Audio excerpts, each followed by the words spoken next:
Welcome back to the Mina Kimes Show featuring Lenny, the only NFL podcast. One of the hosts thinks analytics are something you treat along with fleas. That's Lenny. I'm Mina Kimes. I'm very pro analytics.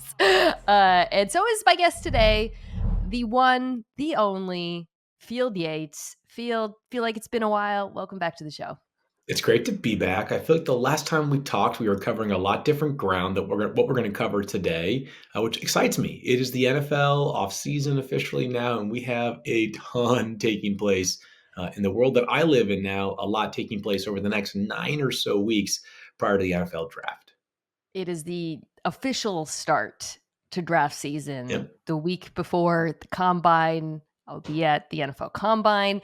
And for me, the kickoff of my coverage of these prospects, but not just the prospects, the storylines around the prospects, the teams picking at the top of the draft, who may be movers and shakers in the trade market, the movement of quarterbacks, all of that. So I'm going to deep dive into every single one of the things I just said.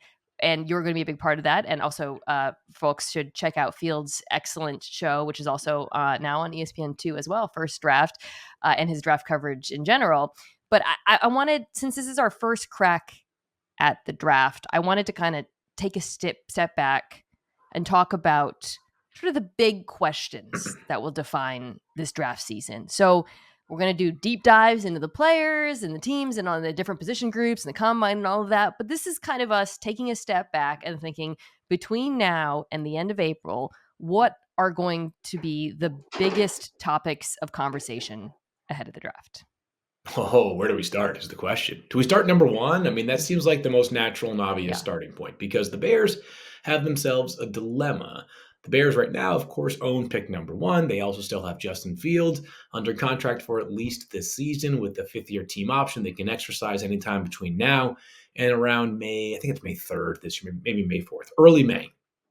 If the Bears did not have the first overall pick in the draft, and they only had pick 9, Mina, I might be advocating for the Bears to simply build this roster further around Justin Fields and use that pick number 9 on either an offensive playmaker if one slides through the cracks or supplement their defense a little bit more.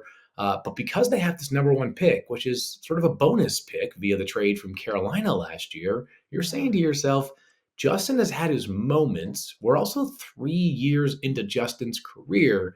Typically, when the answer is not clear and definitive as it pertains to whether the quarterback is the guy after 3 seasons, it kind of means he's not the guy. So they have found themselves in a little bit of a precarious spot, but one that I do think has a ton of upside for their future and the stability of this roster going forward. And if I were Ryan Poles, the Bears general manager, right now I am working hard to create as much leverage to get others to ante up for Justin Fields and at least building the idea, at least giving the signals that I am planning on taking a quarterback number 1, and let's see what it's going to take to get Justin out of my hands. Yeah, and there's so many directions you can go in with this number 1 pick, and there's so many questions that arise from it. You, I think, kind of captured the first one, which is what will the Bears do? Like, will they trade Justin Fields? I'm starting from the position that I think they're going to do it. I would be at this point kind of surprised if that doesn't happen for all the reasons you outlined. But, especially the ability to reset your clock contractually. We're coming off a Super Bowl where one of the quarterbacks is the best quarterback in the league. The other is on a rookie contract. And then the 49ers, of course, derived great advantage from that. The fact that Brock Purdy, their quarterback, they don't have to pay him. He's the cheapest quarterback in the NFL, right? Starting quarterback. So I think for Chicago, that will, it's a number 1 over pick. So they actually will pay their quarterback quite a bit more than Brock Purdy because of the rookie wage scale. But still, so many advantages come with that. The precedent of quarterbacks also, who are in Justin Fields' position and have recovered from rough starts off a lot of that due to no fault of his own and gone on to have success. There's just not a lot of it. So, and that's not to say that I don't think Justin Fields can do that, but for Chicago, there's just so many reasons for them to take a quarterback. One of which is the quarterbacks available. That's going to be question number 2, but let's live in this Justin Fields space before we get to the quarterbacks, because I think that's probably going to consume the bulk of draft season which quarterback should it be? What quarter should the quarterbacks go in? Okay, but first I want to talk about Justin Fields. The question that I pose to you isn't whether the Bears should trade him or will they, it's who's going to trade for him. Hmm. Because that, I think, is very much up in the air and very fascinating. So before we get to the teams, you have a really good handle always on the actual market for players in the NFL. And I think that's where we kind of have to start with this, which is not who's going to trade, but what it would take to get Justin Fields. Because the precedent for this, for a first round pick changing hands at Yeah. this point in career, there's not a lot of examples out there. You're looking at the Sam Darnold trade from New York to Carolina, which I believe was for a second, And a right? fourth. Yep. And a fourth. Yeah. Let's start. Do you think that Fields would command that much or more or less? That's the right neighborhood, Mina. A first round pick to me would be a huge surprise. The Yeah. only circumstances in which I think the Bears could reasonably fetch a first round pick for Justin Fields is if the market for Justin Fields is 4 or 5 teams deep. And if we get through free agency and Justin Fields is still on the Bears roster, and those 4 or 5 teams are teams that have struck out on other options, right? So whether it's teams that have their eyes on a Kirk Cousins or a Baker Mayfield, which are kind of the only 2 free agent to be quarterbacks that we feel like might be like surefire starters going into next season. And by the way, Kirk Cousins is coming off of an Achilles tear, so it's not like his path back to the field is as simple as just returning to play. So there are going to be teams that are going to be sitting there saying to themselves, okay, we need an upgraded quarterback. The only 2 kind of obvious upgrades in free agency are not on our roster now, and we're not picking in the first 3 picks. What do we do? But I think the more likely target for the Bears is something that includes a second round pick. And maybe you're able to drive competition to make that a second round pick plus something else because you have multiple teams in the race. And if the richest second round pick that you can get is hypothetically around 40 or 42, and you have teams that currently own pick Mm, 50, then 50 is not going to get the job done if 40 or 42 is on the table. So it might be 50 plus something else. And that might be that 4th round pick that we were talking about in the Sam Darnold trade. So I think that's a reasonable offer that if the Bears can get it, they should seriously consider taking. I think the idea of waiting around for a first round pick is probably going to look more like chasing a ghost for Ryan Poles than an actual outcome. it, Sam Darnold being the comp makes sense, but it should also be stated Justin Fields has shown a lot more than Sam Darnold Yeah. did. Yeah. And again, circumstances also, in the same way that circumstances affected Justin Fields, Sam Darnold's circumstances weren't great either in New York. And that's certainly as we embark upon this draft season and think about the quarterbacks, it's something to consider when we think about how much success they'll have in the NFL. And I think you and I might But have agreed, yeah, Mina, at the time that it was kind of a foolish move by Carolina to pay that much for Sam Darnold, oh right? yeah, They I was also picked up the 5th-year surprised. option concurrently. Yeah, And I'm not here to like rail on former general managers, but there was a series of sort of questionable quarterback decisions made by the administration in yeah, Carolina. It included Sam Darnold being traded for Cam Newton. Remember, they signed Cam Newton after he had been released by the Patriots and gave him $6 okay, million wow. fully guaranteed. Beyond that, there was the eventual trade for Baker Mayfield. Like they kind of just kept swinging and kept missing. So uh, while it's important to use that as a data point, it also is important to say that like Oh, if a team does this, it's not a guarantee to be smart business. that's true. I will say this though, I was not. Uh, I did not think I was pretty skeptical of that move. The teams we're about to talk about, I would like for them to trade for Justin Fields for this much, like Yeah. for a second or lower, but not, a first no, but a second. I think it's you're navigating such a thin line because on one hand, I think that the Bears are right to move on. On the other hand, I also think that his career is not over just because that, like I said, there's not a lot of track record of quarterbacks who have gone on the same arc as him and improved. And I also think the teams were mentioned, I don't think many of them have better options with more upside Nope. than trading for Justin Field. So who those teams are, and let's just go, this quarterback this offseason, there's a lot of teams that need quarterbacks, and it feels a little bit like musical chairs. Yep. And I think you mentioned one of the quarterbacks who I think pretty universally will be seen as the most desirable option. That's Kirk Cousins, although he Yep. comes with a big contract.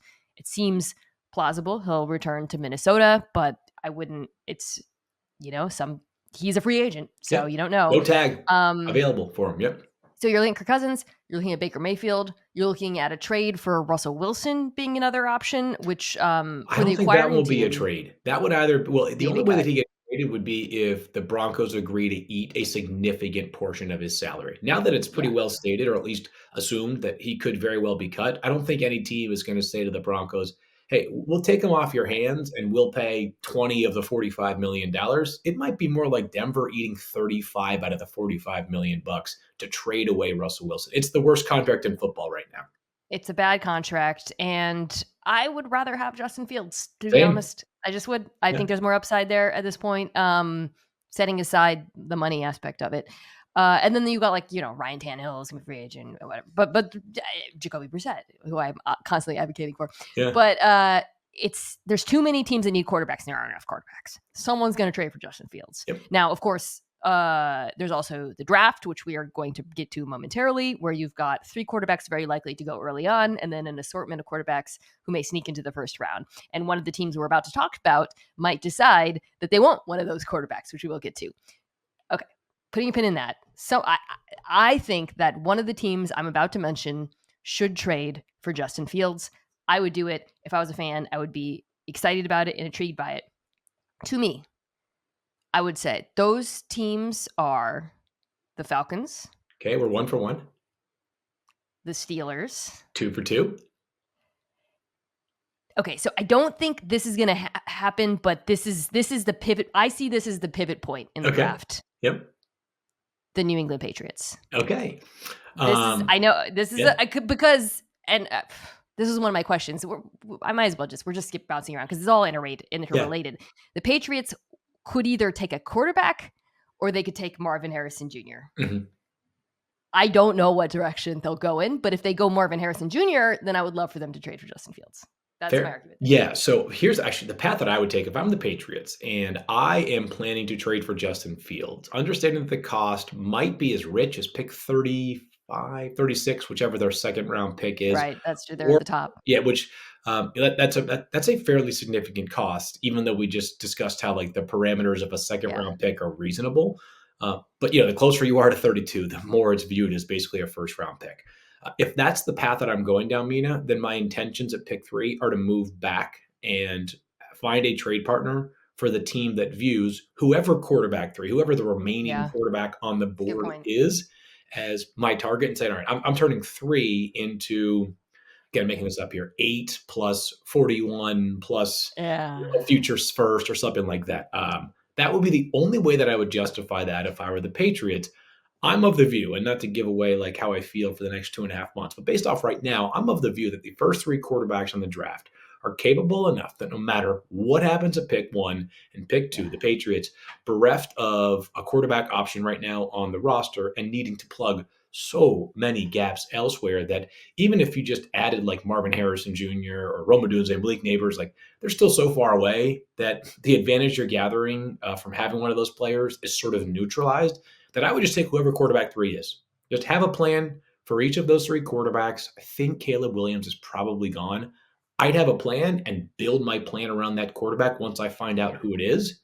You and I both know, though, there's very few things in life that football teams like more than certainty. So if there is a certainty that you can acquire Justin Fields for something that's not the 3rd overall pick in the draft, maybe the team would explore it. I would be an advocate against such a maneuver, but the Patriots may also have a different evaluation of quarterbacks 2 and 3 than I do, and say to themselves, well, if we're not guaranteed our guy or one of our 2 guys, then we might pivot.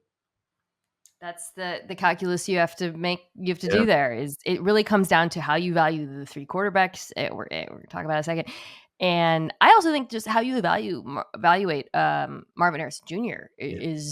is really big. We're talking about the wide receivers. He is pretty widely viewed as one of the best wide receiver prospects of all time. However, this is an incredibly stacked wide receiver draft. Your Yeah. team that has this like haunted history of being able to draft wide receivers. So maybe your thought is, okay, yeah, we're going to pass on the quarterback. We're going to pass on Marvin Harrison Jr., but we're going to acquire draft capital, and we're still going to get a really good quarterback to pair with maybe Justin Fields. I don't know, but the Patriots. Don't you agree? Don't you think that's like the most interesting right there at 3. Like that's because I think we all believe 1 and 2 will be quarterbacks. The order of the quarterbacks is going to be hotly debated. Yeah. I don't know at this point what the Patriots will do at 3. I don't, and I don't want to say this, I don't know what I think they should do because I haven't really done enough eval of the quarterbacks to have like a strong feeling about what direction that they should go in. Like, I don't know if I believe QB3 is as sure of a thing as QBs 1 and 2 in this draft. No two ways about that. And by the way, that's not at least in my opinion, that's not a Patriots specific assessment. It's just the idea that the further Yeah. away from one you are, the further down the totem pole you're getting in your rankings. And quarterbacks are unique in the sense that if I'm evaluating wide receivers, well, I certainly have wide receiver 1, 2, 3, 4, 5. Like my love for 5 is still enough love that I would say to myself, I feel great about this guy being on my roster. Whereas for quarterbacks, the cliff might fall hard. Like it might be fast. Like it might be that you feel great about quarterback 1 and everybody else to you is below the proverbial Mendoza line of quarterbacks.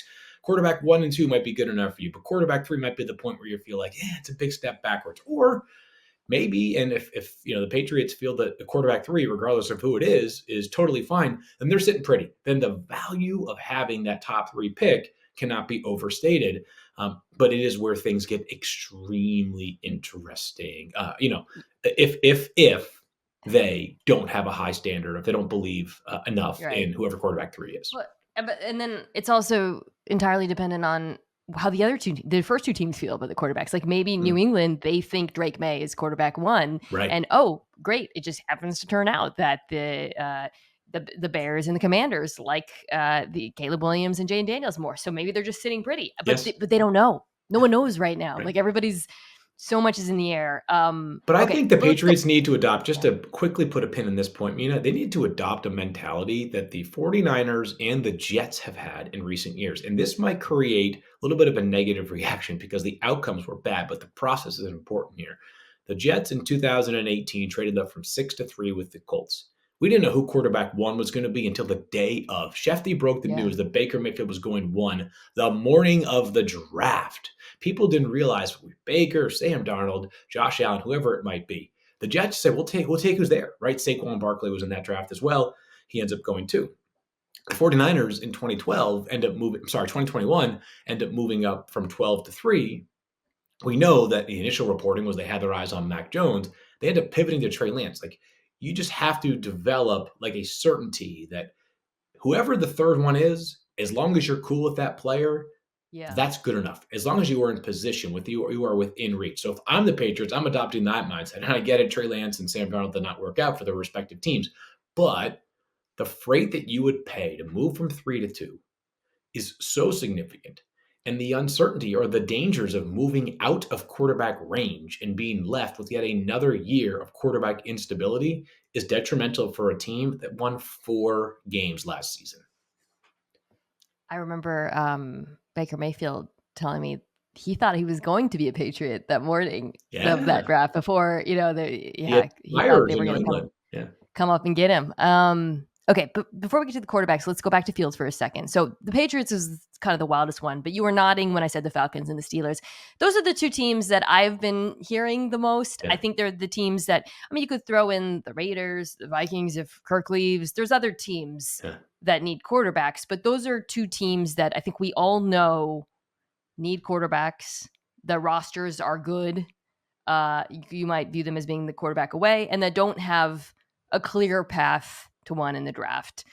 Of the Falcons and the Steelers, is there a place where you would, we're not trying to predict what will happen, is there a place where you would like to see Fields more from just a football perspective? Yeah, Pittsburgh. And I know that people are like, wait, you want to put a talented player with Arthur Smith after what he has done over the past 3 years with Bijan and Kyle Pitts and Drake London? So that's not what I'm trying to do here. But if I'm Pittsburgh, and this is going to be like an incredibly like simple-minded way of thinking about it, the Steelers haven't had a quarterback that strained a defense for years, right? Like Ben Roethlisberger at the tail end of his career certainly could he had his moments, he had his big games, like certainly he was on occasion excellent, but it's been probably half a decade since they had consistent, scary quarterback play.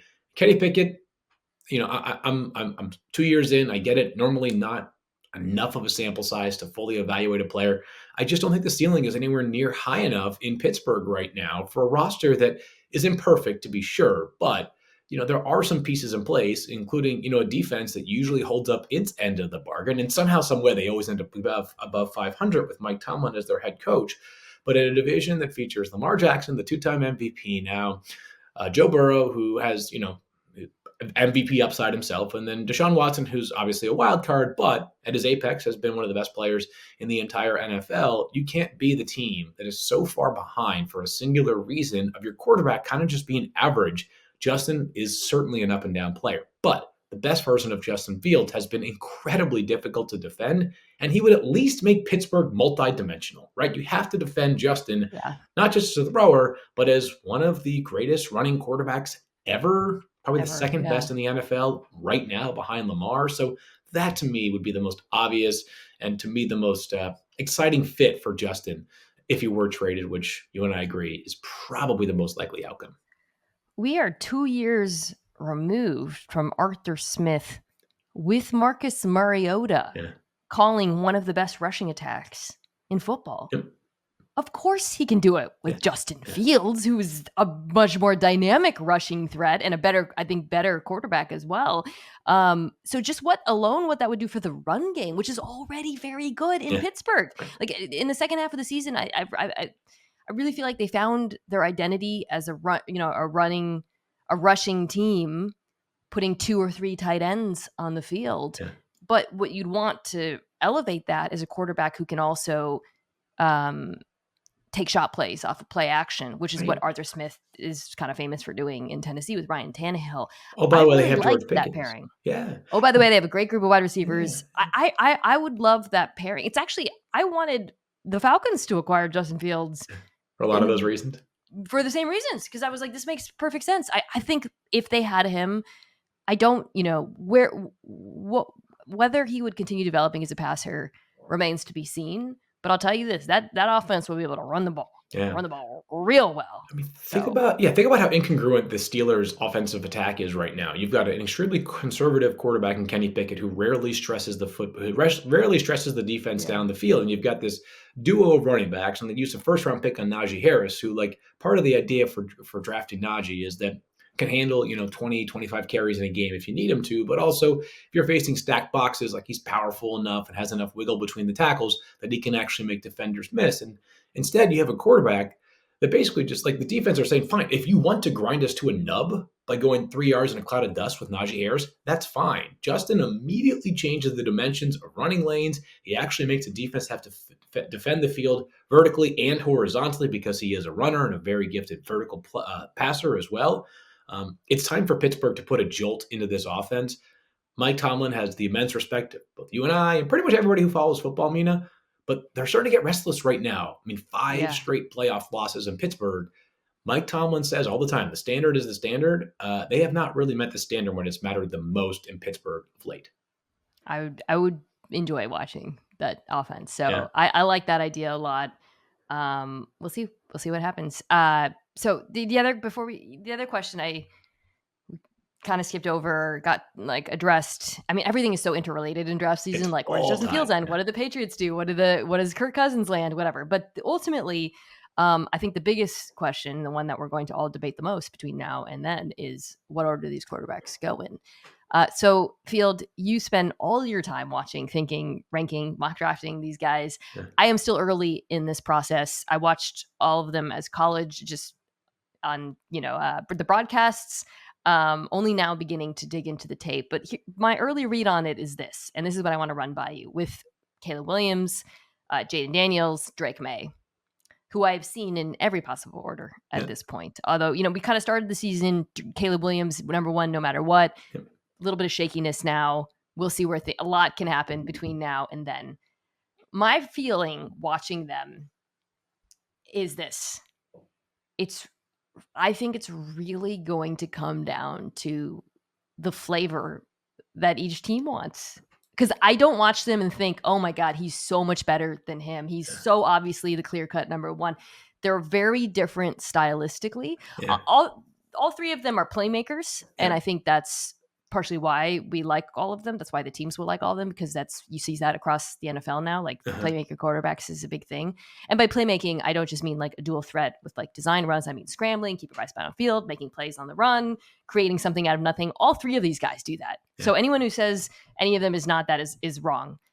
But I don't think there's a clear order. Mhm. And I think it's just going to come down to what do these teams like, what kind of preferences do they have? You are probably on the short list, if not the clear-cut favorite, to be the most versatile person at all of ESPN, Mina, but I have finally found a job that would not be for you. That's full-time NFL draft analyst, because that was way too logical and cold takey of an opinion on those three quarterbacks. You have to come out He all fired sucks. up. Yes, exactly. And you have to say that this guy's clearly one, and this guy's two, and this guy might be a bust, even though he's They're quarterback clearly three. the top three. I will say that. I think Clearly there's the top three. a Yeah. big jump to the next category, We which have we'll two talk about. Yeah. tiers of three quarterbacks that make up the top six. To me, that is, I don't know about indisputable, because there's still time left in the process, but pretty close to it. So I view them this way. Caleb Williams, I thought, has been the best player on tape the past 2 seasons. He has a YouTube highlight within every single game that you can make up just of like the 15 best plays from every single game. His ability to create, his ability to throw on the run, his ability to throw from the pocket. He's an interesting pocket navigator. He definitely 100% fell victim to trying to get it all back too often this year. When USC was a bad football team, they were not nearly as top heavy in terms of talent. They were That's once right. again awful on defense. They made a coordinator change this offseason that was much publicized and noted in the college football world. And I think, Mina, this is going to sound ridiculous. I think USC became an unlikable program to the average fan. I think Lincoln Riley has done the opposite of like engender goodwill in the world of college football with some of his behavior and decorum, not making players available after games. That there kind of Oh was a my, yeah. villain side to USC that I think has taken a tiny bit Mm, of the bloom off the rose of Caleb Williams. I don't think that's necessarily the case. I thought the film was really freaking good this year. There were a few down moments, but when you have a season in 2022 that was one of the greatest ever in college football, believe it or not, like oftentimes the only place to go is down. So I think Caleb was one. I feel comfortable about that. I think the debate becomes interesting at number two. I thought Jaden Daniels was the best player in college football this past season. You know, I think I texted you. I don't know when it was. It was early in the fall, and you were you were excited, locked in yeah. on NFL, understandably. And it was kind of like I think I have to like run like thoughts, big opinions by people that I trust the most. So I'm like, you got to watch this Jaden Daniels kid. And so we've been kind of going back and forth, and it's like every time I watch him, Mina, it just gets sillier. It just gets more ridiculous. Throw for 40 touchdowns, 4 interceptions. He's been good about protecting the football each of the past 2 seasons at LSU. Averaged more yards per carry than any player in college football last year. I use the filter of 100 rushes. I'm sorry if there's some guy that averaged like 15 yards a carry on 39 rushes. My apologies to you, but you have to cut it off somewhere. And Mina, what's always tantalizing about Jaden Daniels is that when you have the athletic ability that he does, the balance between knowing when to run versus knowing when to hold an extra beat in the pocket, find some time, find some space, and throw the football down the field. That's a skill. And I thought that Jaden kind of navigated that pretty darn well. And he was at his best in big moments. I've talked about that a ton. I think it's an important thing to say about him. So to me, right now, if I were pressed into having to rank these guys one, two, three, Caleb one, Jaden Daniels two, and three, Drake May, I feel like he's become the forgotten man in this process, Mina. A lot of momentum trending for Jaden Daniels, who's awesome, as you guys just heard from me. Drake is, I say this, he was built at quarterback factory. He's 6'4". He's 230 pounds. With time and space in the pocket, he throws absolute lasers, especially down the middle of the field, manipulates safeties incredibly well with his eyes and his shoulders, like plays this game from the neck up that is hard to replicate. This was a down season for him, like it was for Caleb relative to the 2022 year. Uh, he was unbelievable in 2022, Drake May was. He won like 4 of the available major awards in the ACC. He was the only freshman to do so other than Jameis Winston. To give you some perspective on how great he was. So yes, there was a downtick this season. He had some layups that he was missing, but North Carolina's supporting cast was Bad. like left a lot to be desired. Yeah. So Drake had some people feeling a little bit cold after this season, Mina, but in a vacuum, if you told me, can you build a great offense around Drake May or Jaden Daniels or Caleb Williams for 10 seasons? I would say unequivocally yes. Yes. Yeah. I think there's just so much to like with all of these guys. The playmaking, all of them have good arms too. I Drake think might for go to the combine and crush it, and not just in the physical stuff, but like his throwing workout is going to be beautiful. Like I love watching him throw too. it's His it's mechanics, it's idyllic. Yeah, CJ. I It's think so hard because CJ was so great last year, even though he was probably yeah. underappreciated in the pre-draft process. But Drake is going to have. I was going to say maybe the best throwing workout since last year, but you get my point. One of the better No, no, throwing I workouts in get it. quite some Yeah. time. Yeah, I think as far as like for the first two teams, and then whether the New England Patriots go quarterback or someone else trades up there to do so, or if the Patriots actually take Marcus Harrison, you then looking at teams like the Giants having an opportunity to take quarterback. I think it does seem very likely that these three guys will all go top 4 or 5. I think three. Um, I think they go one, two, Three, three. yeah, I because really somebody believe would that. do Yep. a trade for New England if they don't want to take one. I think when I was saying like earlier about kind of like the flavors, um, next 2 months, it's going to be a lot of like picking at them, right? Because they're great. I think we agree they're all really amazing prospects, Yeah. and I think I can point to the questions already at this point that each team will have to ask. With Williams, it's can we get this guy to play on time? Because he just abjectly does not play on time. And it's interesting to feel because like when he does throw on time, it looks good. It's So it's freaking not awesome. like, Yeah. yeah, he's like boom, boom. Like he's like accurate. The ball comes out quick. He can throw off of any platform, whatever. But he just doesn't do it. So Yep. that's just the question. Can we get him to play on time? Um, with Daniels, um, I think the size is a little bit of a concern because he's slender. Yep. And then, he's playing with an all-star team. We're going to talk about the wide receivers. Holy smokes, these wide receivers are sick. It's So, ridiculous. Maybe my favorite Penix is player in the wild card, draft but is, we'll talk about him in a moment. Yep. holy smokes, those Yeah. LSU wide receivers are freaking awesome. And Yeah. he'll get People punished think for I'm it. on the LSU payroll right now, which is fine. If I have to Wrong. be accused of being on the LSU payroll for having a man crush on their quarterback and one of their top two wide receivers, I'll be content with that Both assertion. both those wide receivers Yeah. are so They're sick. ridiculous. Yep. So he'll get dinged for that. He will. So will Penix, obviously, we'll get to. And then with May, I think this season there were halves where he like his accuracy would drop off a little Yeah. bit in decision making. Right. Layups. Way There's, too many missed layups. Yep. there's a little bit of Josh Allen in the game sometimes too, for better or worse, Totally. So I think that'll be the question mark with him, which is okay. Well, what happened in some of these games with like the decisions and whatnot? So I don't know how it all plays out.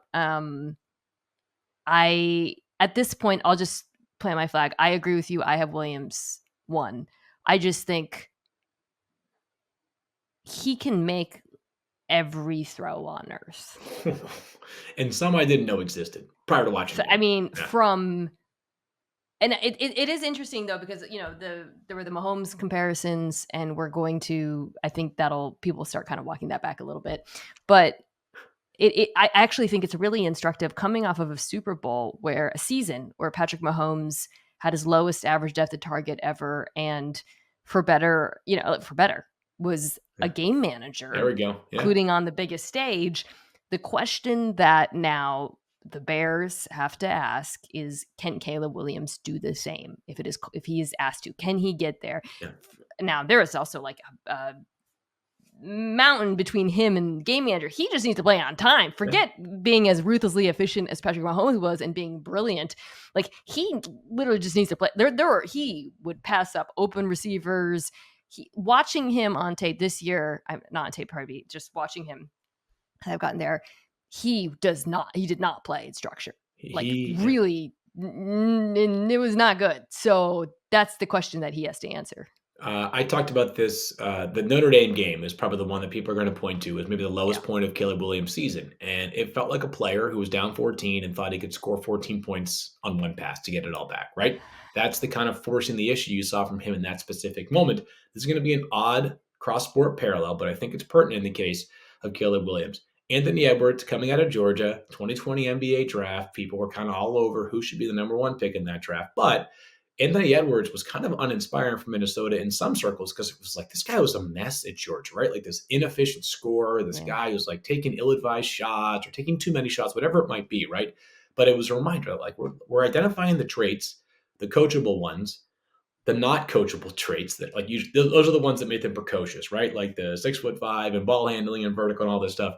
like with Caleb, I'm not ignoring the bad stuff from 2023, but I'm saying to myself, most of that's coachable. Most of that is Yeah. easy to get rid of, especially when you got a full team of pros around you. USC, by their own standards, was down this past season. So I want to say this, and we're doing this in late February. You and I have this conversation. Unless one of these guys, again, something happens that is inexplicable, injury off the field wise, three best quarterbacks in the class. Do not let people pick these kids apart and have you convinced that there's some Yeah. sort of consolation prize, which is what happened last year with CJ. Like it became like, oh, the Texans have to settle for CJ Stroud. Instead, they got the greatest rookie quarterback season, Yeah. arguably in the history of the league. Yeah. No, I agree. And I think with Williams too, like we're in for a pretty stupid season when it comes to like Ignore it, the off off-field the stuff. field Ignore stuff. it. Yeah, right. Just like, Ignore oh, Mina. he Listen, cried after a game. But here's what's important for, and if I'm an NFL team, like that stuff's dumb. The emotion, the person, whatever. no, He's fine. What I want to know is I want him to, when you're in the room with him and you're playing back a clip, I want him to say, "Yeah, I should have taken the check down." sure. Yeah, yeah, yeah. That's what you want to hear from him. That's what has to be determined off the field. I don't. This almost feels like it doesn't need to be said, but because of the dumb narratives that we find on the internet, sometimes I have asked people that have been in USC scouting there on the West Coast, people at high level positions in the NFL, people that are whatever you name it, any scouting title that you can think of. Not one has said to me, "Yeah, the character is like really a question mark for me with Caleb Williams." Not one. So. There's a process that goes into evaluating every single prospect, but I have not had one person say to me, you know what? If I were the Bears, I'd be scared off because of the kid. Like that hasn't happened yet. And I haven't spoken to everybody in the entire NFL, but I've spoken to enough people, Mina, that I feel really good about the fact that you're getting an amazing player and a darn good kid as well. These kids are I 22. Like, loved that he showed emotion you after his do. game. I was like, God oh, he forbid. really wants to win. That's the only like off the field thing that sometimes bears out, and I with when you hear kind of during the draft season, and sometimes I'm like, oh, maybe I shouldn't have overlooked this so much, is actually the reverse. When you hear he's not really that invested, and sometimes that ends up happening, and you hear from teams too invested. I'll take too invested every time. It's 100%. Listen, again, another cross-sport comparison, but I just saw some clip online of Jason Tatum, who's obviously like this amazing star player, best player on the best team in the NBA right now. And he's talking about like, I'm the biggest mother's boy in the world. My mom goes to every single one of my games. My son is right there. He sits next to me during the national anthem. Like, if it's a bad thing to care deeply and to show emotion, like, sign me up. Fine. I'd Yeah, rather that than some robot who can't play. I'd rather the guy agree. that's awesome. God forbid you and I feel that way. All right. Well, we got our top three. Let's take a quick break, come back, and talk about the other quarterbacks. Why should you bet with Caesars Sportsbook? 2 words: Caesars Rewards. Every bet brings you closer to the types of benefits only Caesars can offer: hotel stays, VIP experiences, sports and concert tickets, and more. It's not just an app, it's an empire.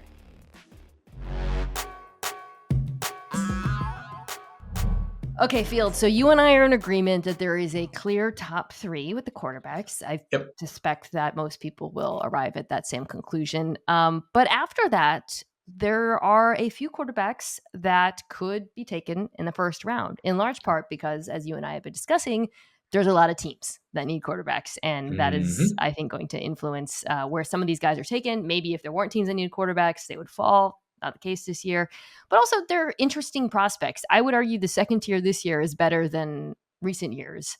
Certainly, 100%. yeah, last couple of years. So I'm going to name. It seems to me like, okay, so we mentioned the top three: Caleb Williams, Jane Daniels, Drake May, in whichever order. I have not seen a consensus on the order in which the next. I would say there's three guys who are in that next tier, Yes. uh, and they are two guys we just saw in the college football national championship.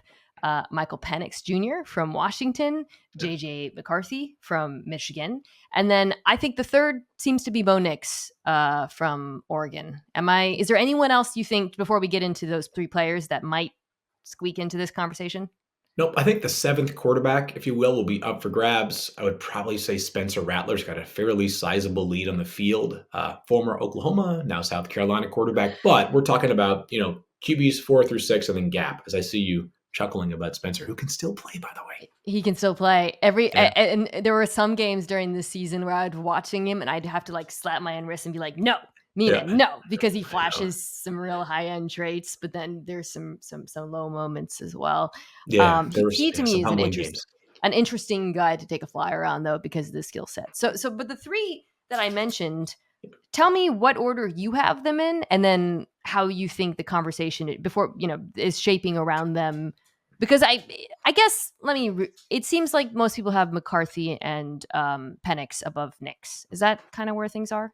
I would say it's less certain than that. I Okay. think if you did a straw poll of 50 evaluators, you might get 17 JJ guys, 17 Knicks guys, and 16 Penix guys, or whatever the 51, just to make it even. 17 for Penix as well. For Pen, yeah. So I Okay. really believe that there is a beauty in the eye of the beholder.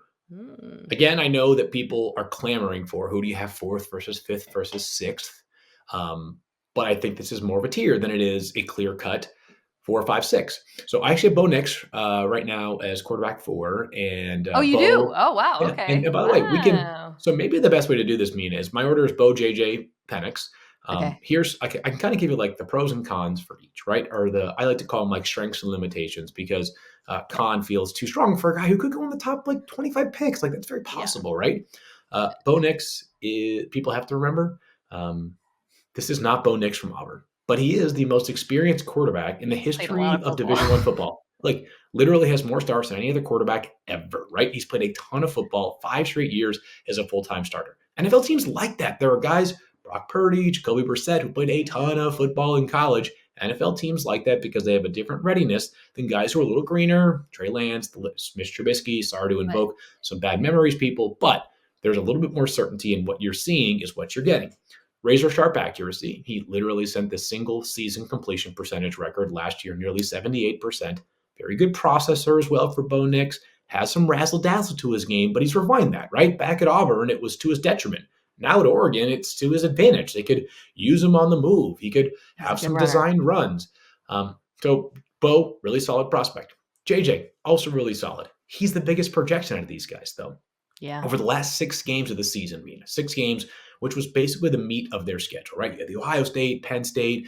Obviously, they played Washington in the final after beating Alabama the week before. They beat Iowa in the conference championship game, which was a game for a half. But still, 6 games, 847 total passing yards. Do the math on that. It's less than 150 yards per game. That's like Michael Penix in the first quarter of a game, right? So JJ is a big-time projection. The strengths are that he's got really, really good ball. Like his placement's excellent. Like he knows where to hit a guy in stride to create run-after-catch opportunities. Good athlete as well. Limitations are that you just haven't seen it nearly as much in big game moments, Mina. And he's slender. Jaden Daniels and JJ McCarthy might weigh a pretty similar amount by the time we get to Indianapolis. Jaden certainly looks slimmer and might end up being a few pounds lighter, but JJ is not to be confused with Josh Allen or Cam Newton as far as stature goes. And then Michael Penix Jr., absolutely love watching him, has the most electric arm in all of college football. His deep ball accuracy was off the charts. His arm angles are incredible. The stuff that he can do, like manipulating his arm, is actually like I saw him in person at the Senior Bowl in Mobile. He was like a baseball pitcher. Like I didn't think the human arm could sort of bend Yeah. the way that his did. Has more like a little bit of mobility, probably more than he gets credit for. He's not going to kill you with his legs by any stretch. And I know that there's the narrative about how he performs against pressure, and it wasn't great against Michigan in the college football playoff. But I will say this: much better at eluding pressure and getting rid of the football to avoid negative plays than people realize. As a matter of fact, he was one of the best quarterbacks in college football in terms of just like ending the play. A throwaway is a better Comes thing out than a quick sack. too. Comes out really quick. And I don't know if it's quantifiable or not, Mina. I don't know if it matters in the eyes of NFL evaluators or not, but he had the it factor in Mobile. Like the guys were totally Mm, enamored by being teammates with Michael Penix Jr. I don't know. Maybe he just like yeah. you play that much football, you deserve the accolades that he received, and guys just sort of gravitated towards him. The biggest question mark with Penix, a couple of things here. Not as much suddenness to his game, right? It's a little bit more deliberate of a throwing motion. And then fairly or unfairly, Mina, this is going to be a question mark surrounding Michael Penix Jr. until next week at the Combine. Each of his first 4 seasons in college were all played at Indiana, and they all ended in injury. There's no IR in college football, but 2 ACL tears and 2 shoulder injuries.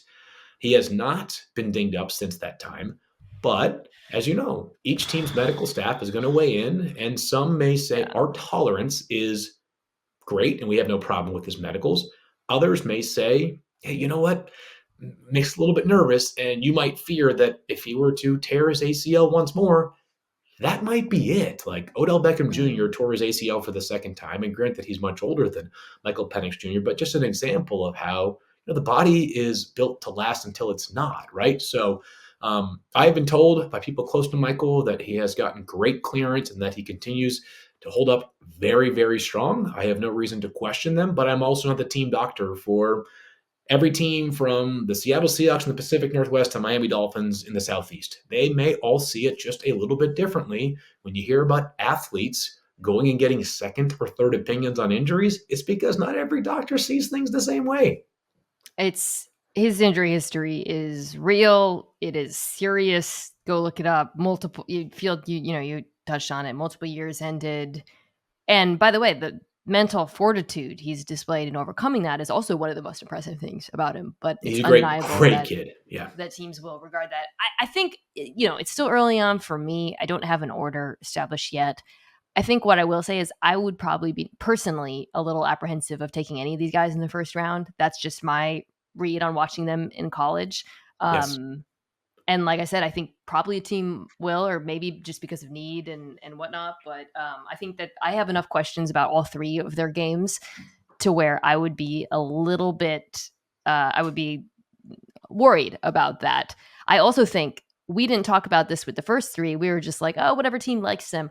Yeah. I think the success of all three of these players will depend heavily on where they land. That is my other read on better them. believe it. Yep. A guy like McCarthy, for example, who, as you mentioned, didn't get asked to do a lot in Michigan.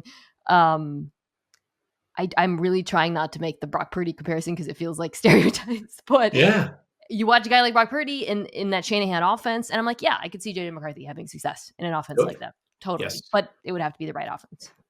One last thing I want to add on this is that, and you have very smart listeners and viewers on this show, so I'm going to challenge them if they can. Every year there feels like this cutoff point where it's like quarterbacks taken beyond this guy, whether it's the first, second, third, fourth quarterback, everybody from there on out is being moved up the board because they play quarterback, right? There are innumerable examples of quarterbacks who go up, whether it's the Jake Lockers, right? I mean, Christian Ponder, that draft, there was like three of them, right? I mean, it was EJ Manuel. We've seen guys get overdrafted because they play quarterback, right?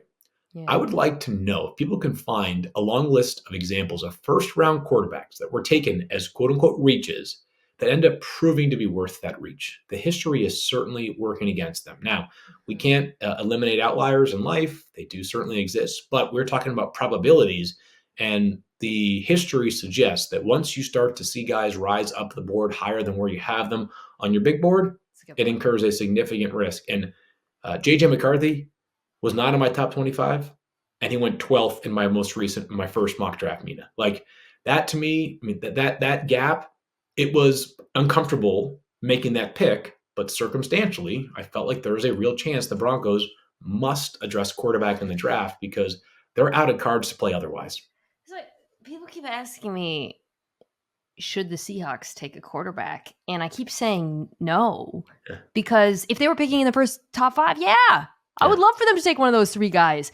But my read right now on these three, this tier, the likelihood that they will be better than Geno Smith, I think is low. I Very really low. do. At least right away, right? Yes, and everybody just loves potential and promise. And I'm like, okay, you got a quarterback who's already playing at a top 10 to 15 level, I believe, in the NFL, behind a suspect offensive line, by the way, at times. Yep. The likelihood that one of the three guys we mentioned is going to come in and improve upon that consistently, I think it's low. And if it were later, maybe, but because it's a flyer. But when we're talking about teams taking them, like you said, it's because they don't have other options. No other options. Yeah, just if you're a Raiders fan out there, or a Broncos fan out there, or a Vikings fan, if they lose Kirk Cousins, if you can provide me with a better alternative than reaching, I'm here for it, but it's really hard to find. And you mentioned something that I think is pertinent. I want to give a shout out to our guy, Jordan Reed, draft analyst at ESPN, does a great job, who talked a little bit recently just about how like sometimes players and quarterbacks benefit from like, maybe not the devil you don't know, but kind of like the shiny object syndrome of something you haven't seen the other side of yet.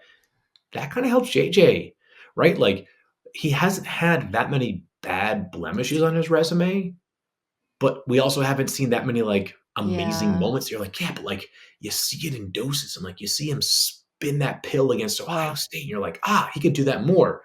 You haven't seen that many critical errors, and it's kind of like, that's the contrast with Penix, who some people have before the JJ. I'm Michigan game, still. yeah.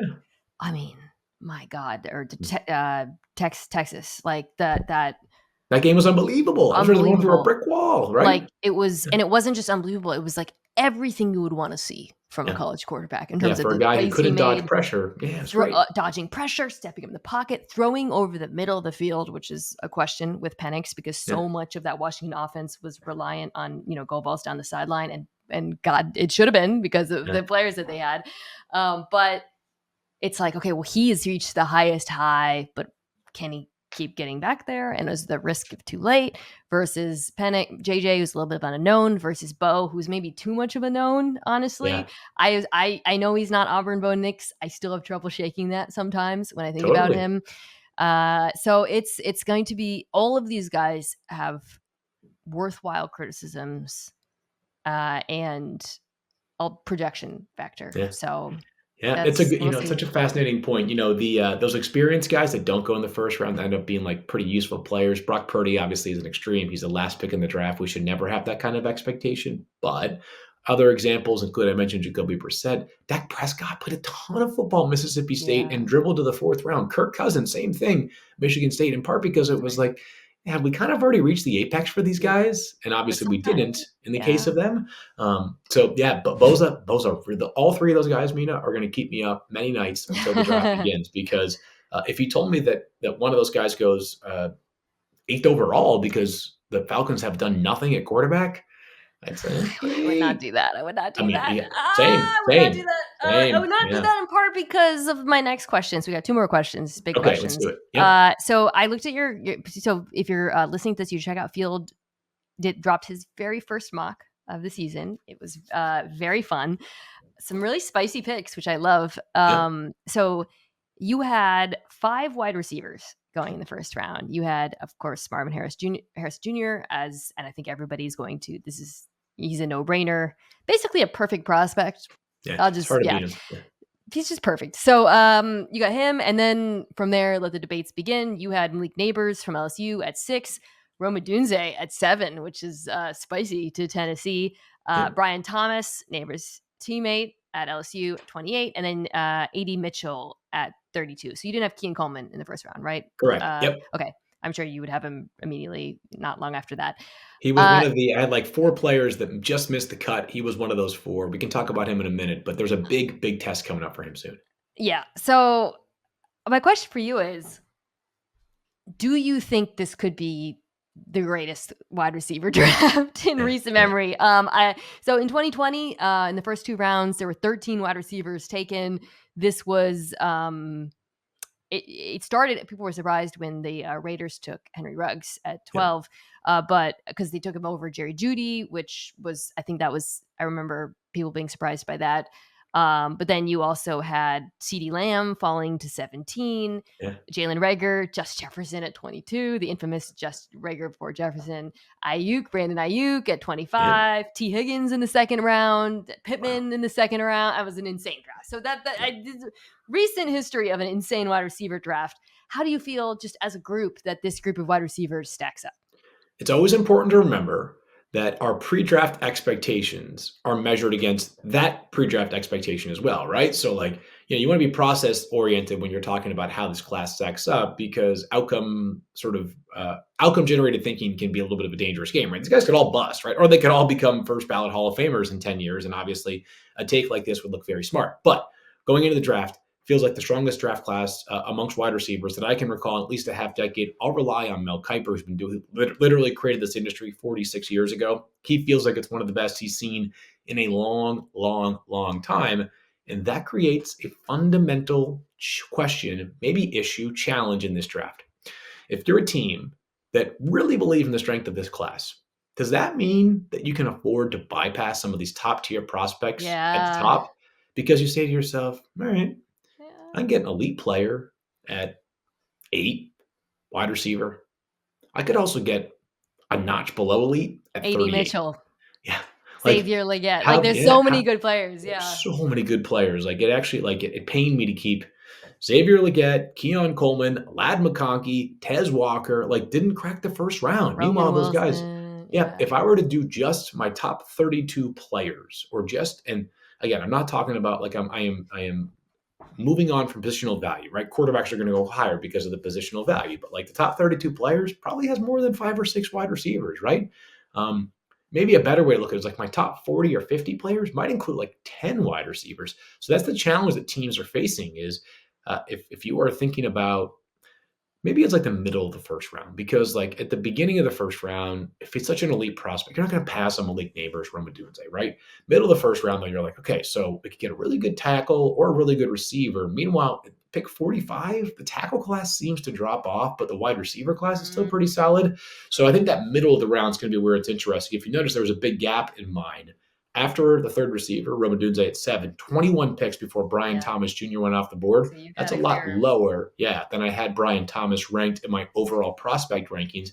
If you told me he went like 13th, I'd be like, okay, yeah, sure, makes sense. Like he's that good that you could I guess that would be the Raiders. So probably unlikely. But still, the point is that if a team took him in that range, I would say, yeah, he's that good. He's worthwhile. It's a great point. And it's why I love this draft for a team like the Kansas City Chiefs that need a receiver and are obviously As picking if near they the need any end. more help, right? I know, but like it could not be better for them because they're Totally. obviously not going to get one of the big three. But oh my God, at 32, there's still going to be so many amazing players. Watch Yeah, them and take they like get to a defensive choose. tackle or something. Right, But I know, of course, right? But what they can do though is they can also choose between the profile they yes, want, right? So like AD Mitchell is probably ready I love him. I love to AD contribute, Mitchell. right? He's 6'4", Yeah. 196 pounds. He's played 5 games in the college football playoffs over the past 3 years because he was at Georgia and then transferred to Texas. Scored a touchdown in all of them. I don't know if big game medal matters or not in the eyes of evaluators, but caught my attention, right? Like when the stakes have been high, he's performed. The Chiefs are, a walking AFC championship, if not Super Bowl ticket every single year.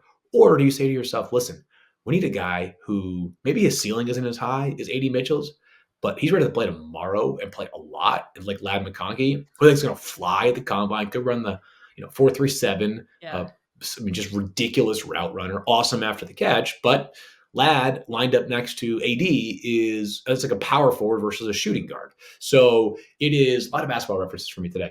So that the beauty of the Chiefs at 32 is that the margin for error, right? I mean, the Chiefs' first round pick last year was basically a healthy scratch for like 80% of the season. Or a guy like Jalen Bulk, who's just so freaking reliable. Most Like, underrated receiver in the entire class. I'll say it now. The hands are like ridiculous. glue. Yep. Yeah. I literally every single one of these guys I like the top maybe like 10. I'm like, yeah, he'll be good NFL player. He'll be good NFL player. I've got my board right here, Mina. If you can see my board right now, which is done positionally on this big spreadsheet, the number of receivers that I have in the first 3 rounds is like twice as many as any other position. I'm sitting here looking at the 4th round receivers, and I'm like, this is disgusting that I'm being so disrespectful to these kids. At least 2 of these second rounders are going to be freaking awesome NFL players, similar to 2020 when you had Higgins and Pittman. That's kind of the comp. The only thing I'll say about the wide receiver class, and I view it the same as you, where there's kind of like the big 3, and then we'll see. One thing that I think is worth noting too, just as you kind of like step back and look at the class as a whole. So last year, a bunch of wide receivers ended up going in the first round anyways, kind of near the end of the first round in a clump. And like, you had guys like Zay Flowers, Jordan Addison, very productive. I think Jackson Smith and Jigma suffered a little bit in Seattle because of the, target share behind Metcalf and Lockett. But, Bubba. And Bubba. Inside joke. Those guys are small. And this was the thing we talked about at the time. We were like, is Addison big enough? He's kind of thin. Flowers obviously not big at all.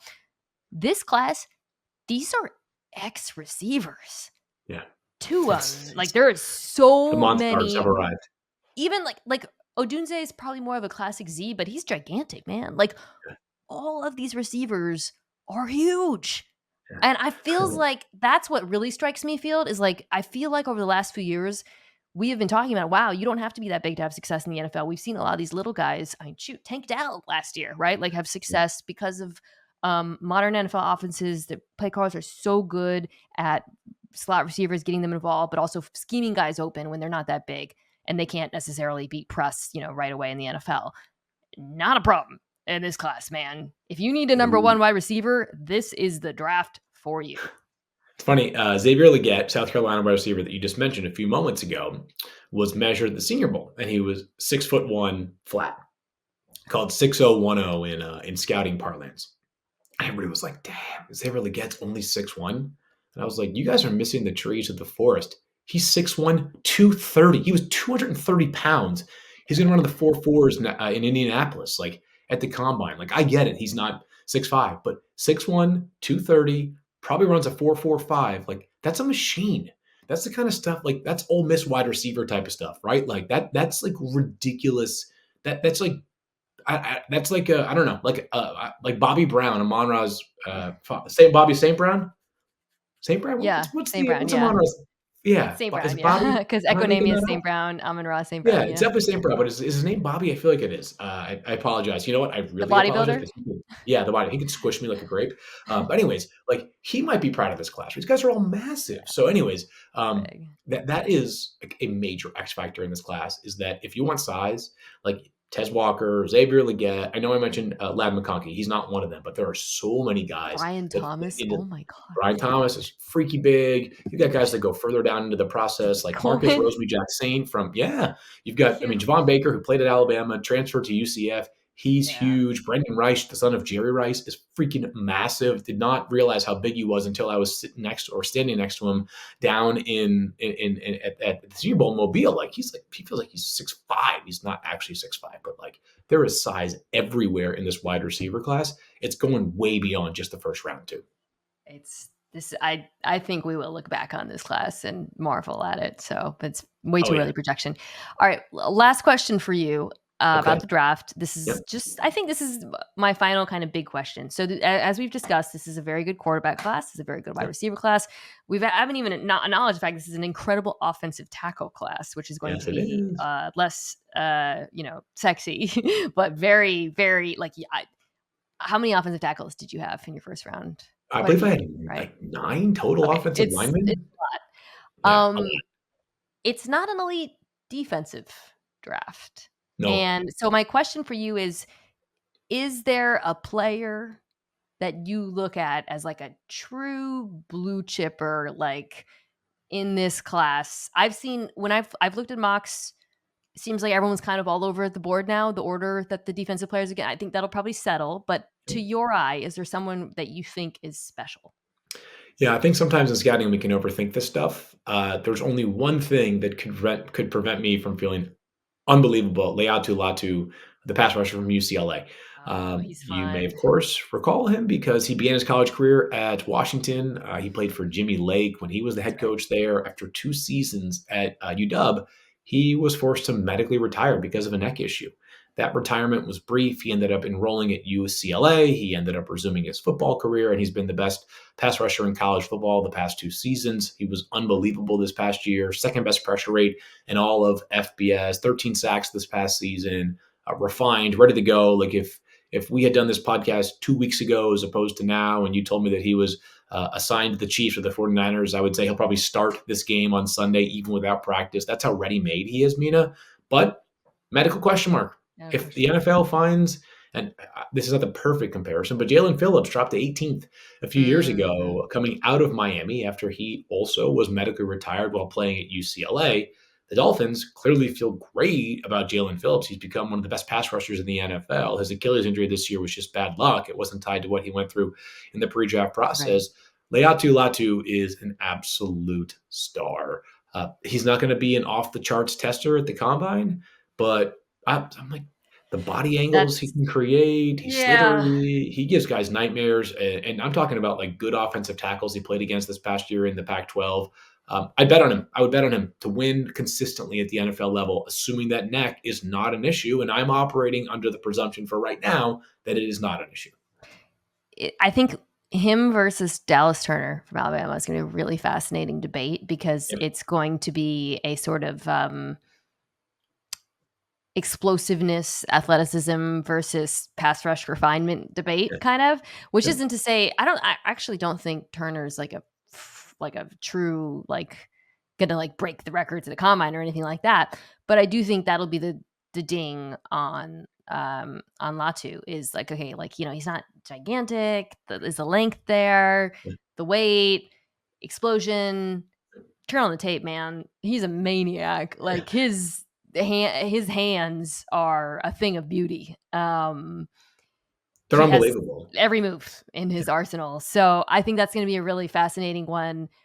I think, though, it is, compared to some of the prospects in recent drafts, I don't think he'll be described as like can't miss because of that. Like, you know, where you've had even like Anderson Jr. to some degree, it's like, okay, well, he has both the the production and the athleticism. I think with Latu, there'll be a little bit, and the medicals will be a big factor. I really like him, though. I think he's going to be a really good NFL player. He's gonna be awesome. Yeah, Yeah, and just think I'm about, like, I think interesting. teams say to themselves, like, if anybody in the class has a chance to graduate and become a Bosa, a Miles, a TJ Watt, Aiden Hutchinson, you know, Micah Parsons. I know those are like the extremes, right? But like the kind Yeah, of guy that can generate 15 sacks a season when he hits his top outcome, it will be Dallas Turner. If you're looking for like that next tier of guys, like trying to think of like perfect examples, like Trey Hendrickson, Matt Judon, like guys that can consistently churn out like 9 to 13 sacks a year, like that might be Leatu Latu. And by the way, like it's a pretty freaking I'll good take outcome. those sacks. I'll take those sacks. I take that. Yeah, and you know, great kid. Like, I really respected a handful of guys that made it to the Senior Bowl this past year who had nothing to prove really. Michael Penix Jr., Leatu Latu, Bo Nix, guys who are going to be first round picks, or at least have a real chance of it, I should say. In the case of Latu, I think it's a lock. With the quarterbacks, we'll see. But like, that's an event that like that's where fourth round guys can really prove they can become like third round guys. That's the vision, at least in some Man. people, maybe on the player representation side. My answer would be, I don't care how good you are. I'd freaking be there. It's a showcase to go and prove that you're the very best. If I don't care if I'm the Uh, first pick in the draft, I'd be in Mobile. I would be. Listen, if Bowers drops to Seattle, I loved your pick of Bowers for the Yeah. Seahawks. If he doesn't, though, speaking of the Senior Bowl, every clip of that center that made it my way, Jackson Powers Johnson. Jackson Power Yeah. Johnson, I was just sending them to my Seahawks chat over and Yeah. over and over because that dude was wrecking fools in the Senior Bowl, and it was not on my radar at all. So The first and only Remington winner from the Pac-12. That was surprised me. He was, I think, like maybe like the fifth unanimous All-American in Oregon history as well. So he made himself a ton of money this year, and great example, Mina. Like he's a first-round pick through and through. He goes to Alabama, he goes to the Senior Bowl, and everybody's like, "Crap! Like we thought we might have got him at like 25. Like he might not make it to 15 now, right? Like or maybe 20. Like he's that solid of a prospect. So JPJ got me fired up. Yeah, 17 would be the perfect range for him, right? Yeah. All right. 16, Well, 16? are we 16 or 17? I can't remember. 16. Yeah, 16. Okay, 17 16 Jacksonville. then. Yeah. 16. Wow, Bowers that's all you and I could do, honestly, 45 minutes on Brock Bowers and where he should be drafted and why. Yeah. And speaking of a can't miss prospect at a position that is really interesting, we will do it because Field will be covering the draft nonstop between now and the end of April. You guys should check out First Draft. You will, of course, be on NFL Live talking about the draft too, and hopefully back on the Mina Kimes Show. Thank you so much for joining me today, Field. Thanks for having me, Mina.